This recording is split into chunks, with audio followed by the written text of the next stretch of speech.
Soy el profesor Eduardo González, así que ahora continuamos con la clase previa del libro de Levíticos, que es un libro el cual tiene que ver con la adoración a Dios, el libro de adoración. No solamente Dios sacó a un pueblo y le dio una ley santa para que fueran santos, pero también le explicó y le dijo cómo él deseaba ser adorado.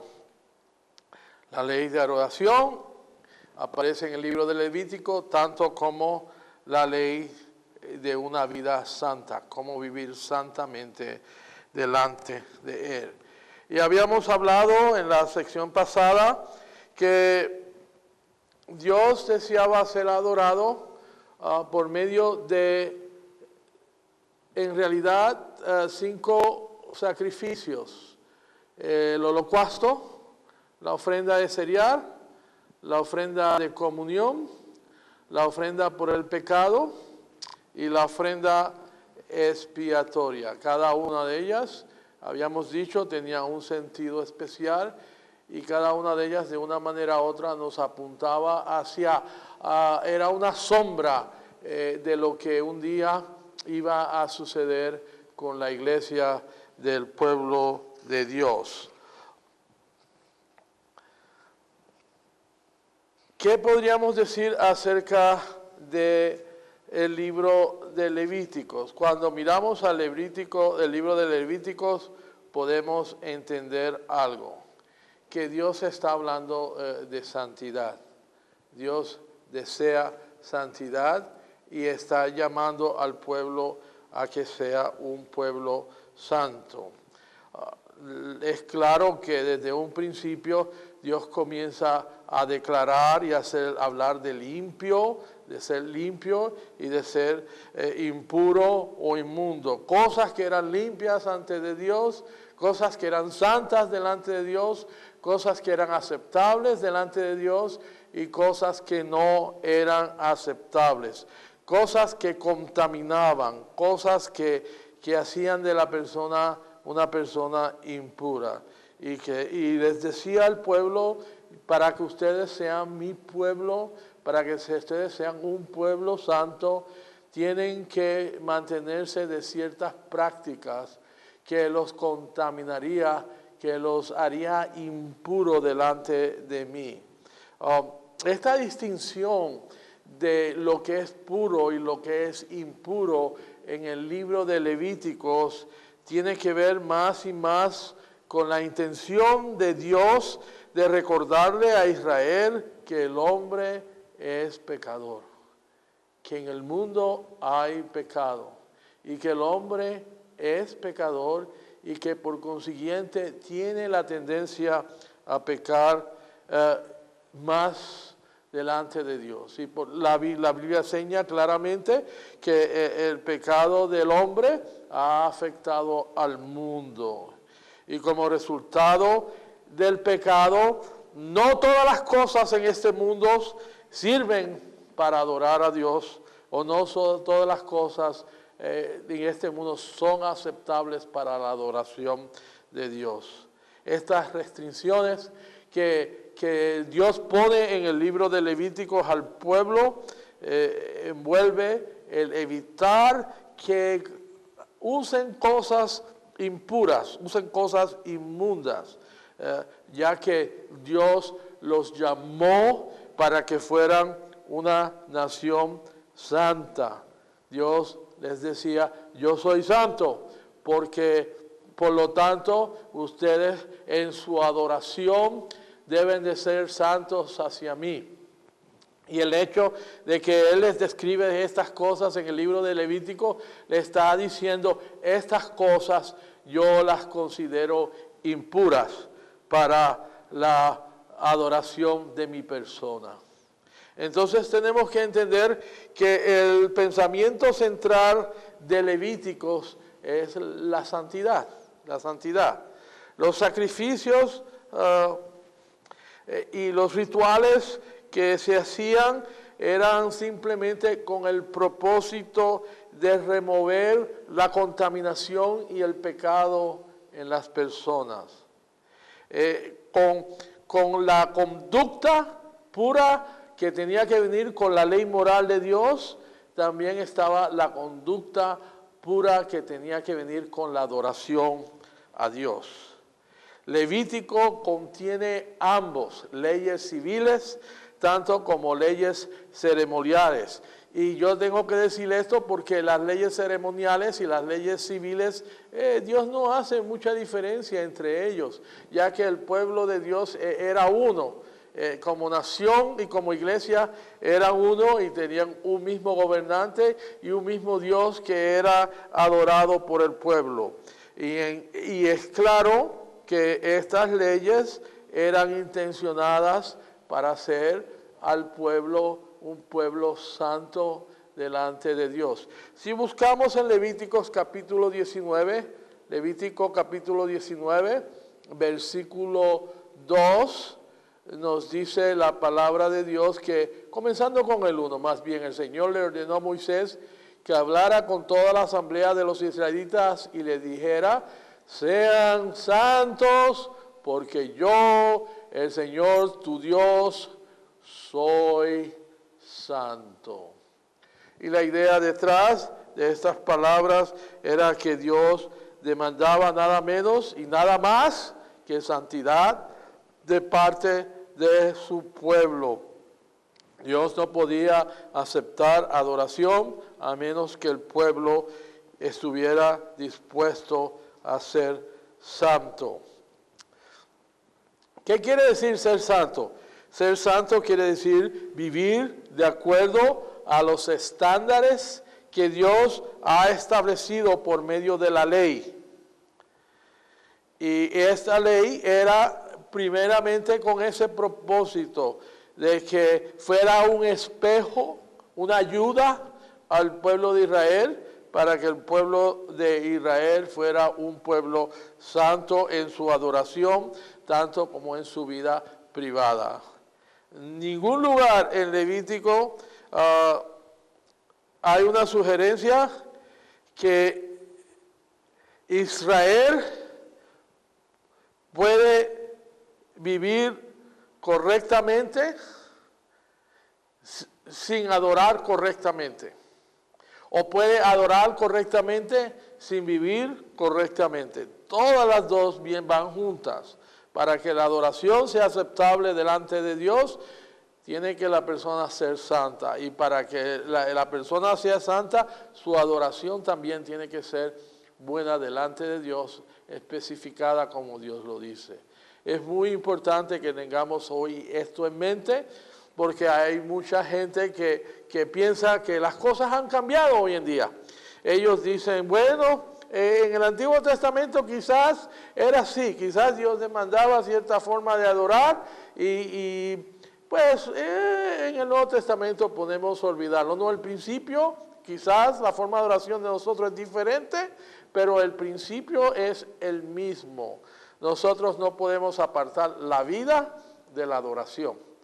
Si nuestra adoración va a ser aceptable delante de Dios, Dios también nos manda a que vivamos una vida santa. Y sin una vida santa no podemos adorar a Dios correctamente, ni tampoco Dios acepta nuestra adoración. Hay personas que van a la iglesia y comienzan a gritar y a llorar y a brincar y a decir Dios, y todo un emocionalismo, y después salen como de la iglesia y no viven vida santa, más bien viven como el diablo. Y esa gente se llama a sí mismo cristianos. Tenga seguro que esa clase de adoración no es aceptable ante Dios. Nosotros entendemos que Dios demanda que si nuestra adoración va a ser santa, también nuestra vida privada y nuestra vida en general debe de ser santa. Dios es santo, por tanto, seamos nosotros santos. En este libro también se enfatiza mucho la vida de los sacerdotes.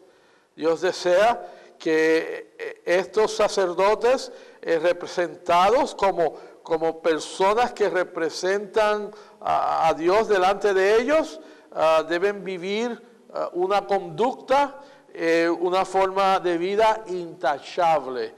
Y más se enfatiza esto en el libro de Levíticos, porque no era simplemente que ellos podían ir y ministrar, simplemente ministrando, pero las leyes que aparecen en el libro de Levíticos acerca de los sacerdotes están hechas con el propósito de que los sacerdotes tengan una vida intachable. Si ellos van a servir ante Dios, Dios los llama también a ellos a que sean particularmente santos, porque ellos tienen una posición de importancia dentro del reino de Dios. Y por consiguiente, esto es un principio que es muy aplicable a nosotros y a la iglesia de hoy en día, que los líderes, los pastores, aquellos que Dios ha llamado a servir a Dios, no están exentos tampoco de tener una vida santa. Y que si van a vivir para Dios, y que si van a servir a Dios, y que si van a representar a Dios ante el pueblo, ellos primero tienen que cuidar su vida. Así que entienda esto. No simplemente diga, yo soy un siervo de Dios y ya. No. Escuche, Dios lo llama primero a tener una vida santa. Y tenemos que también entender que en este libro encontramos que la vida de Israel estaba hecha alrededor de sus fiestas religiosas. Dios no solamente le había dado la ley de adoración, pero como parte de esa ley de adoración, le dio ciertas fiestas que eran parte de la adoración del pueblo ante Dios. Las fiestas eran parte de la vida del pueblo. Toda la vida estaba comprometida a hacer una actividad, una fiesta, algo que tenía que ver con estas actividades. Teníamos el sábado. El sábado era una de estas fiestas muy importante. Encontramos que el día de descanso, en ese día no se trabajaba, era un descanso para todos, era un descanso para los animales, era un descanso para el pueblo, y era un día donde él demandaba absoluta adoración, un pueblo que se dedicara a servirle, a adorarle durante ese tiempo. Era un día apartado para que el pueblo le adorara, y así en el Nuevo Testamento tenemos que sacar un día con ese mismo propósito, para adorarle y para servirle a Dios. También ellos tenían, entre otras cosas que no son aplicables a nosotros, el año sabático. Una vez cada 7 años, la tierra tenía que descansar, estar sin cultivar. Esto era como reconocimiento de que había un ciclo, y este ciclo era de que nosotros honrábamos a Dios, dedicándonos ese año al servicio de Dios. Ese era lo que el pueblo hacía durante una vez cada 7 años. Dedicaba ese año simplemente a meditar, a pensar en Dios, sabiendo que Dios en el cultivo anterior, en la cosecha anterior, había provisto suficiente para que el pueblo se mantuviera. Y en ese año los hombres que estaban ahí no solamente descansaban de la tierra, pero dedicaban su esfuerzo y su tiempo más al estudio y a la meditación de Dios. Otra cosa muy importante que sucedía durante ese tiempo, en una de las fiestas, era el año de jubileo. Esa fiesta sucedía cada 50 años. Estaba supuesta a ser una gran celebración. Y en esta fiesta de jubileo se cancelaban todas las deudas, se liberaban los esclavos y los siervos contratados, se devolvían las tierras a los dueños originales, y el propósito era ayudar al pobre y estabilizar la sociedad. Pero más que todo había una aplicación espiritual de todo esto. El 49 años, el 50 años, esto miraba hacia el futuro, miraba a un día cuando alguien iba a venir y iba a darnos una liberación espiritual muy grande. La fiesta de jubileo era una fiesta de alegría. La misma palabra te lo dice, jubileo, alegría, gozo. Una fiesta que que todos debían gozarse, porque había algo especial, una actividad especial, algo que habría de venir que era muy especial. Y esa fiesta de jubileo es la fiesta que nosotros hoy en día tenemos en Cristo Jesús, ya que es Cristo aquel que estábamos esperando y que ya vino y que nos ha traído una cancelación de nuestras deudas, de nuestros pecados, nos ha liberado de la esclavitud del pecado y nos ha hecho hijos y herederos de todas las cosas con Él.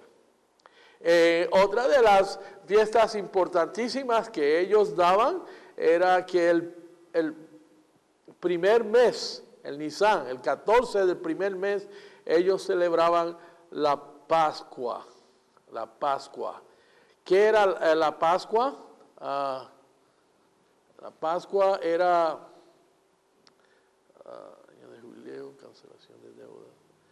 En cada hogar se comía y se mataba un cordero junto con las especies amargas y los panes sin levaduras, y se celebraba la liberación del pueblo de Dios de Egipto. Se recordaba aquella liberación que Dios dio cuando mandó el ángel de la muerte a matar a todos los primogénitos.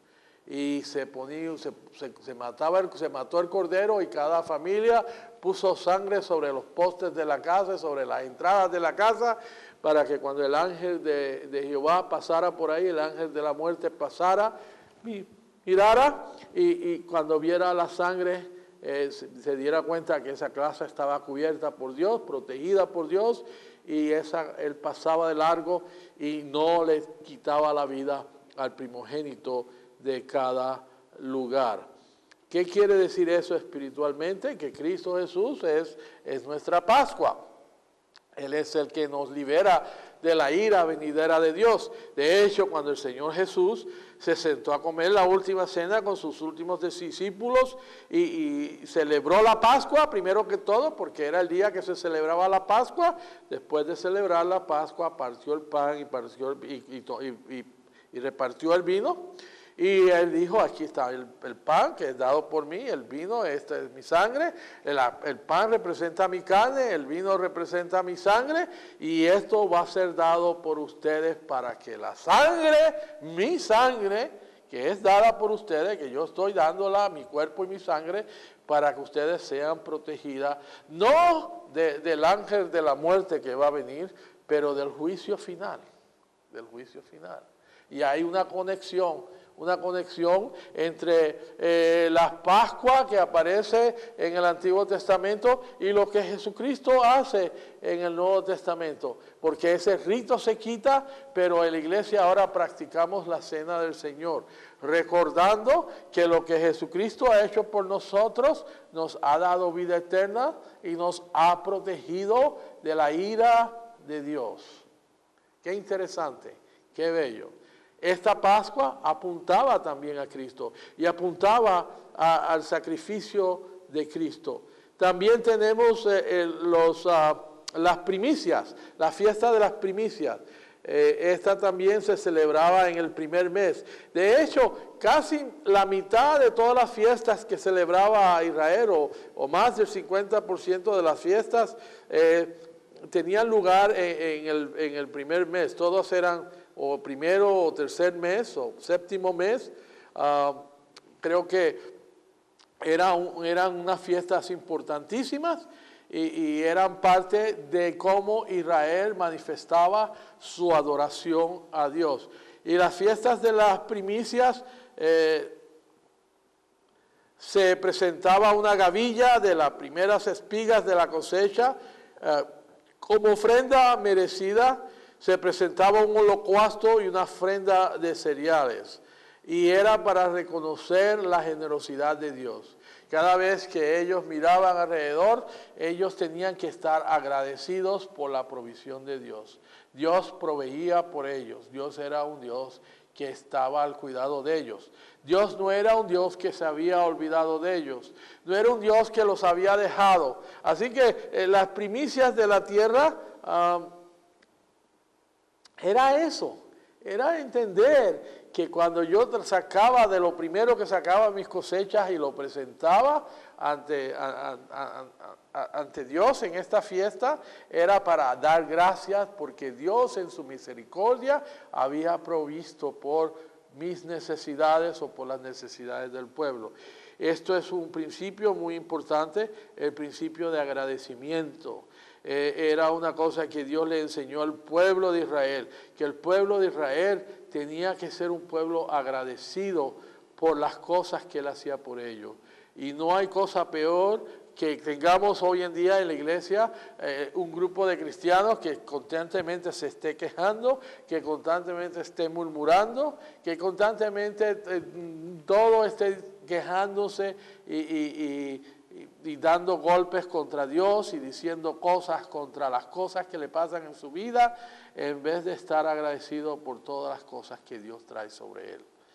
Sean buenas o sean malas, la Biblia nos dice claramente que todas las cosas para el cristiano nos son a bien, porque todos los que aman al Señor, todo lo que viene de nuestra vida, tiene un propósito bueno. Además de esto, tenemos también las fiestas de la Semana de las Cosechas, o lo que llamamos la fiesta de Pentecostés. Esta era una fiesta, como diríamos, una fiesta donde era parte de las primicias y se celebraba de la misma manera con espigas y con la cosecha, y vuelvo a hacer, era también con el propósito de mostrar gozo y agradecimiento por las bendiciones del Señor por la cosecha. Nosotros teníamos que dar gracias y también ser agradecidos por las cosas de Dios.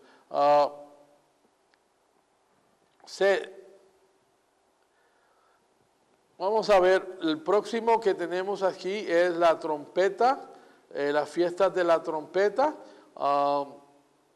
Vamos a buscar aquí qué nos está diciendo.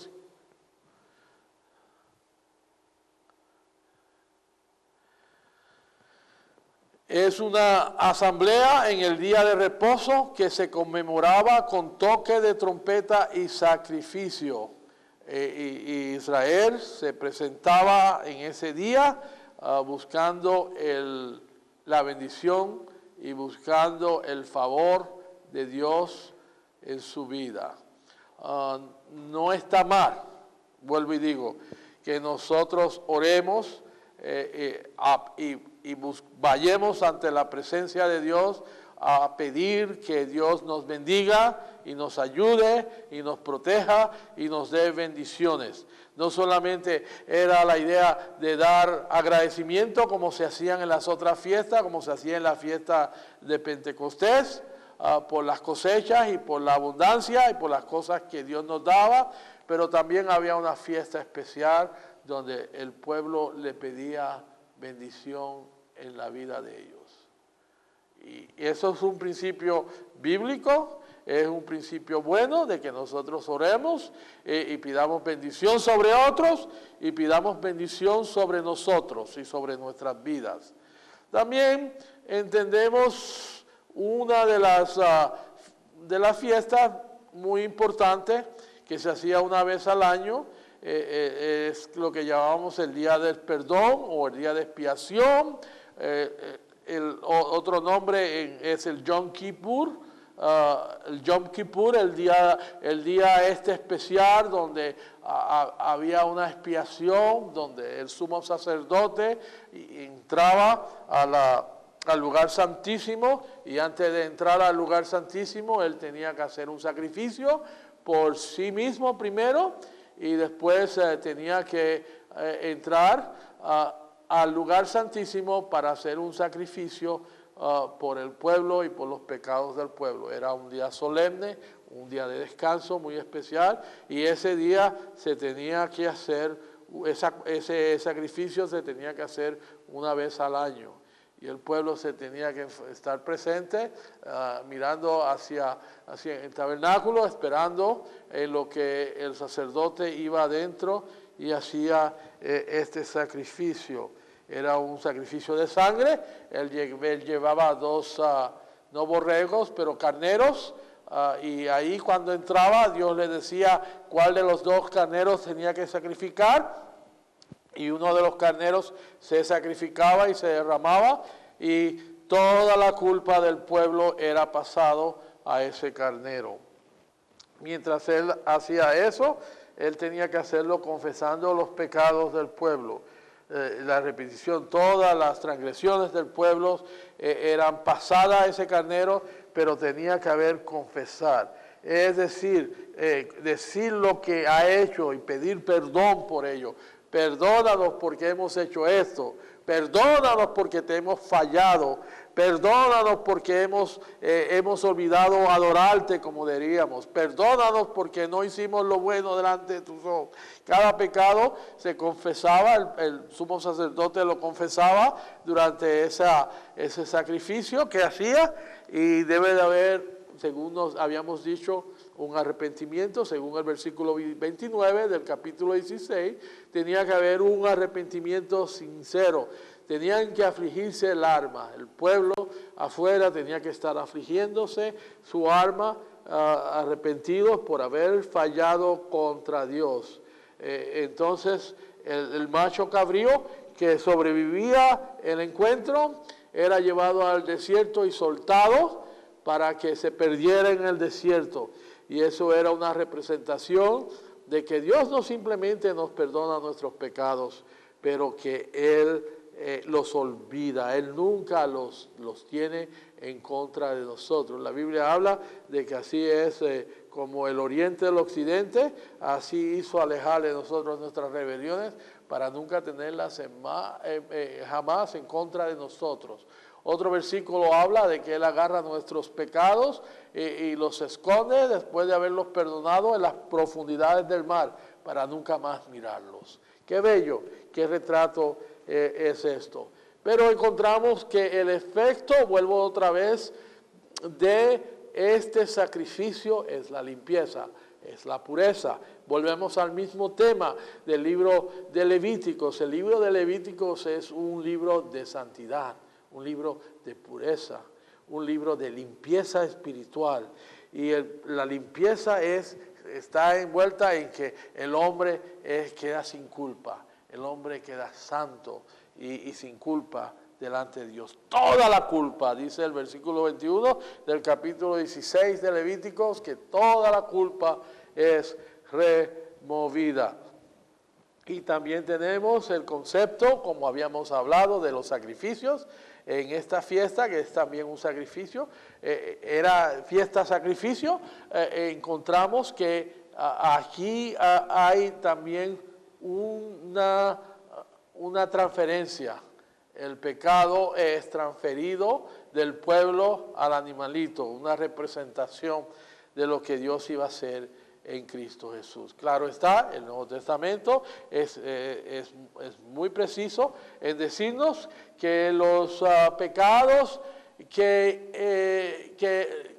cometieron este pueblo verdaderamente no eran transferidos a este animal en el sentido correcto de la palabra. Era una representación de que iban a ser transferidos en Cristo, porque la sangre de los animalitos, esto no podía quitar pecado, pero era una sombra de algo que iba a suceder en el futuro, una sombra de lo que iba a suceder en Cristo Jesús, cuando Él iba a dar su vida y limpiarlo de nuestros pecados. El sacrificio de Cristo es un sacrificio que quitó los pecados de todo su pueblo, el pueblo pasado antes de que Él viniera y el pueblo futuro que ha venido después de Él y que está todavía por venir, cuando el El judío o el israelita en el Antiguo Testamento ponía las manos sobre el animal, él estaba pensando, él estaba mirando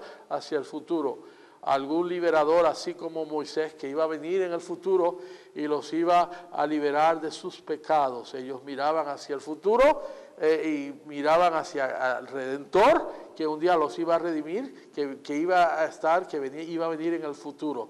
Nosotros ahora como iglesia miramos hacia atrás, miramos hacia lo que Dios hizo por nosotros.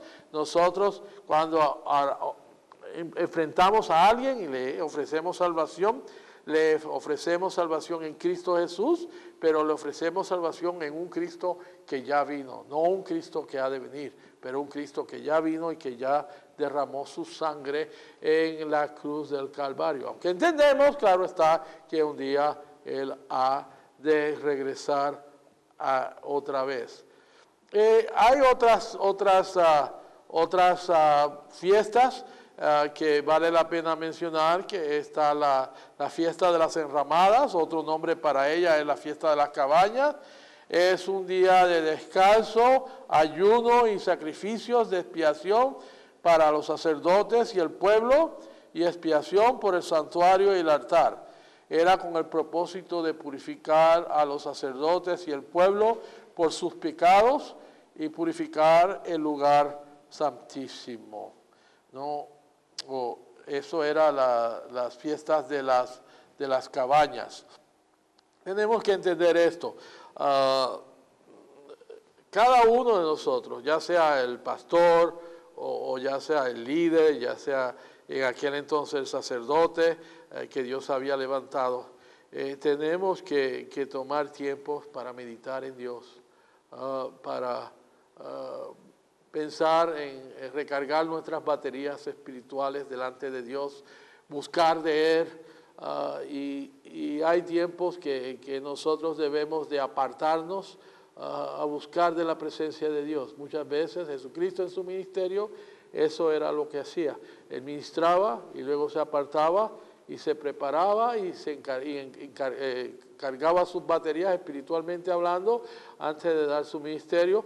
Y estas fiestas solemnes se hacían el séptimo mes y era más viejo, con el propósito de ayudar a los sacerdotes y el pueblo de sus pecados, purificación, tenía que ver con el lugar santo, de dedicarnos a Dios, de pensar en Dios, de buscar de Dios. Hay tiempos que nosotros debemos de buscar de Dios. No debemos de simplemente por las cosas de la iglesia y estar tan ocupados en las cosas y en el trabajo de la iglesia que nos olvidamos de la obra y del trabajo que tenemos que hacer ante Dios. Siguiendo en esta línea, ¿qué queremos decir con esto? Todas estas fiestas recordaban a Israel de su relación con Dios. Era lo que tenemos que entender. Todas las fiestas que veíamos aquí nos recordaban la relación que Dios tenía con su pueblo. Normalmente encontramos que en las fiestas, cuando habla del sábado, del año sabático, del año de jubileo, todas así por el estilo, es una constante repetición del día 7. Y el día 7 es un número que simbólicamente representa la perfección de Dios, de que el Dios que estamos adorando es un Dios perfecto, que en Él no hay impureza, que en Él no hay pecado, que en Él hay solamente belleza. Nosotros dice el salmista David habla de ir a ver la belleza de Dios, ir a ver la belleza de Jehová. Y la belleza de Jehová o la belleza de Dios, de este Dios que nosotros servimos, es su santidad. Si nosotros queremos ver esa belleza cuando hablamos y cantamos, yo me alegré de ir a ver tu belleza, al templo, a contemplar tu belleza. Estamos hablando de contemplar la santidad de Dios, de estar en esa santidad, en esa belleza que Dios tiene, en ser puro, en ser perfecto, en ser apartado de todo mal, en ser un Dios que no está contaminado con ninguna clase de pecado. Y sugiere que nosotros, si queremos ser fiel delante de Él, tenemos que guardar su ley y sus estatutos. Fidelidad a Dios no es hacer las cosas como nosotros queremos. Fidelidad a Dios es representado en hacer las cosas como Dios nos dice.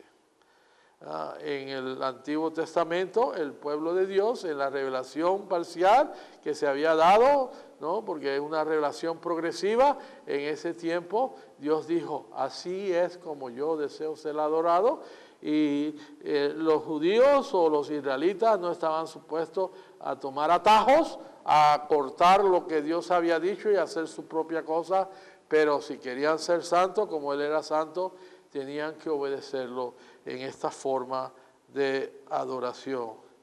¿Okay? Dios requiere que si yo voy a ser santo y si Él requiere que nosotros seamos santos, que guardemos sus mandamientos, porque la Biblia es clara decirnos en el Nuevo Testamento que es pecado. El Nuevo Testamento, en 1 Juan, nos dice que pecado es la transgresión de la ley. Y si usted no lo sabía en aquel entonces, ahora lo sabe. La ley moral, si pecamos contra Dios, es que estamos transgrediendo o faltando en la ley moral delante de Dios. Una de las cosas que tenemos que decir, que Dios nos llama a ser fiel. Vuelvo y digo, cuando decimos de no transferir la ley, estamos hablando de fidelidad. Fidelidad en guardar su ley y sus estatutos.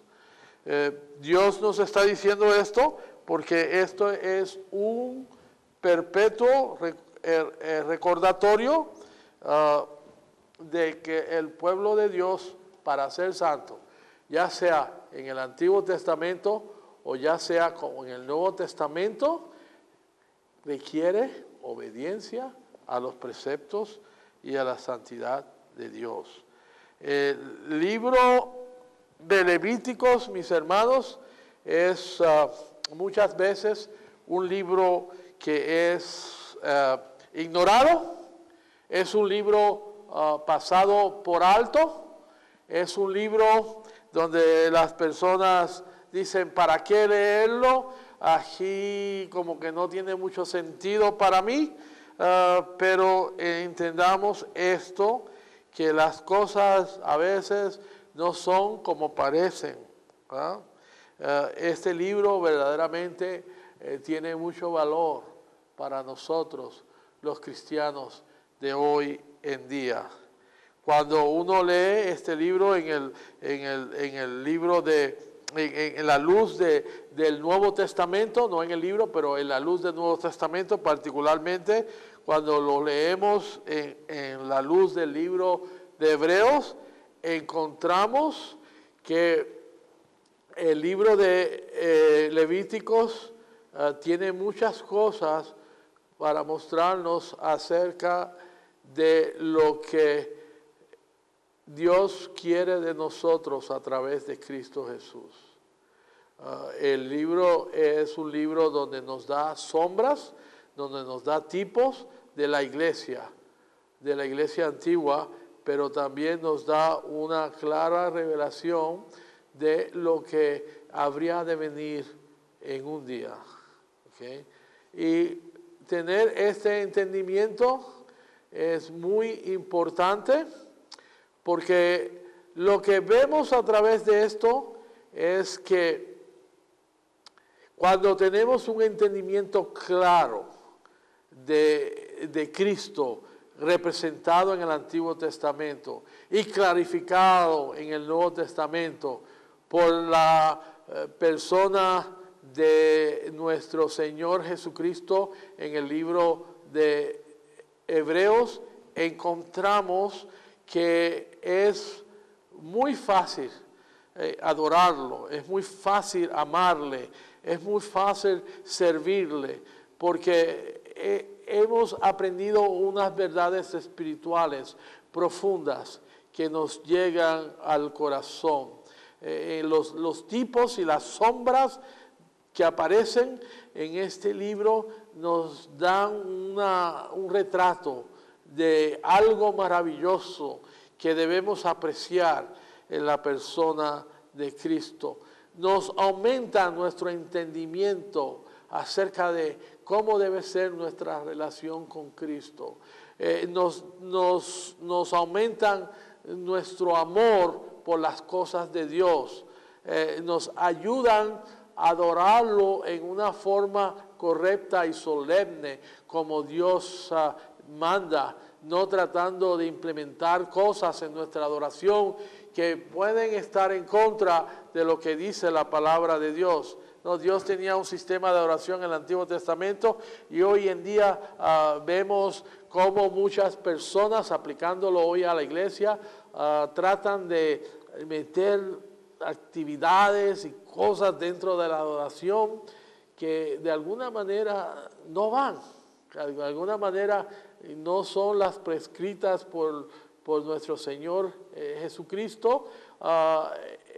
Durante el tiempo de la Reforma encontramos que los reformadores quisieron limpiar la adoración de Dios de todos estos ritos y de todas estas cosas que eran contrarias a la palabra de Dios, y nos dieron una forma de adoración que era muy parecida a lo que nos enseñaba la palabra, lo que nos enseñaba no solamente la palabra de Dios en el Nuevo Testamento, pero nos enseñaban lo que la iglesia practicaba en los primeros 300 años de la vida de la iglesia. Y los reformadores estaban buscando a llevar a esa adoración simple, que es una adoración que muchas iglesias hoy en día usan, pero sin embargo encontramos también que esta adoración que se hacía que se hizo o que viene a nosotros heredados por medio de la Reforma, es una clase de adoración que hoy en día está siendo alterada, que la gente continúa a meter ciertas actividades dentro de ellas que verdaderamente violan más o menos lo que nos dice la palabra de Dios de cómo debemos adorarlos. Y escúcheme usted, el mensaje que yo tengo es que tenemos que tener cuidado. Dios no nos está llamando simplemente a adorarle, Dios nos está llamando a adorarles en una manera pura, en una manera santa, en una manera que es aceptable a Él. Tengamos esto en cuenta, eso debe de ser la meta de cada cristiano. Hoy tengo que hablar y decir que me da mucha pena y me da mucha tristeza, porque yo encuentro que en la iglesia de hoy en día no es tan importante obedecer a Dios en estas áreas. En la iglesia de hoy en día muchas personas piensan que hacer las cosas como sean o como yo digo o como yo piense está bien, y eso es lo que es aceptable delante de Dios. Así que poniéndolo de esta manera, yo los dejo con la idea de que cada meta en el cristiano debe de ser de obedecer a Dios en una forma correcta, en una forma especial, en una forma de acuerdo a como al prescrito y no de acuerdo a como nosotros queramos. Y sigo diciendo esto simplemente porque dentro del libro de Levíticos, en el capítulo 26, hay una bendición a la obediencia. La Biblia nos dice en el 26, no se hagan ídolos, ni levanten imágenes, ni piedras sagradas, no coloquen en su territorio piedras esculpidas, ni se inclinen ante ellas. Yo soy el Señor, su Dios. Observen mis sábados y muestren reverencia en mi santuario. Yo soy el Señor. Si se conducen según mis estatutos, y cuando está hablando de sus estatutos, no simplemente está hablando de los estatutos o de las leyes morales, pero también de las leyes ceremoniales, de las leyes de adoración, y obedecen fielmente mis mandamientos, yo les enviaré, dice la palabra, yo les enviaré lluvia a su tiempo, y la tierra y los árboles del campo darán su fruto. Las trillas durarán hasta la vendimia, y la vendimia durará hasta la siembra. Comerán hasta saciarse y vivirán seguros en sus tierras. Yo traeré paz al país y ustedes podrán dormir sin ningún temor. Quitaré de la tierra las bestias salvajes y no habrá guerra en su territorio. Perseguirán a sus enemigos y ante ustedes caerán a filo de espada. 5 de ustedes perseguirán a 100 y 100 de ustedes perseguirán a 10,000. Y ante ustedes sus enemigos caerán a filo de espada. Yo les mostraré mi favor, yo les haré fecundo, yo los multiplicaré y mantendré mi pacto con ustedes. Todavía estarán comiendo de la cosecha del año anterior, cuando tendrán que sacarla para dar lugar a la nueva. Estableceré mi morada en medio de ustedes y no los aborreceré. Caminaré entre ustedes, yo seré su Dios y ustedes serán mi pueblo. Yo soy el Señor su Dios que los saqué de Egipto para que dejaran de ser esclavos. Yo rompí las coyundas de su yugo y los hice caminar con las cabezas erguidas. Y la idea de este capítulo es que Dios promete bendiciones a aquellos que son fieles a lo que Él manda. De la misma manera que Él promete bendiciones, Él también habla de maldiciones. Y dice, aquellos que no quieren obedecerme, aquellos que rehúsan a seguir mis mandamientos y que se llaman hijos míos, aquellos que no quieren obedecer los mandamientos como son de adoración y quieren adorar en su propia manera como ellos dicen. Dice, si ustedes no me obedecen ni ponen por obra todos estos mandamientos, sino que desprecian mis estatutos y aborrecen mis preceptos y dejan de poner por obra todos mis mandamientos, violando así mi pacto, entonces yo mismo los castigaré con un terror repentino, con enfermedades y con fiebre que los debilitarán, les harán perder la vista y acabarán su paz, con su vida. En vano sembrarán en su semilla porque se la comerán sus enemigos. Yo les negaré mi favor y sus adversarios los derrotarán, sus enemigos los dominarán y ustedes huirán sin que nadie los persiga.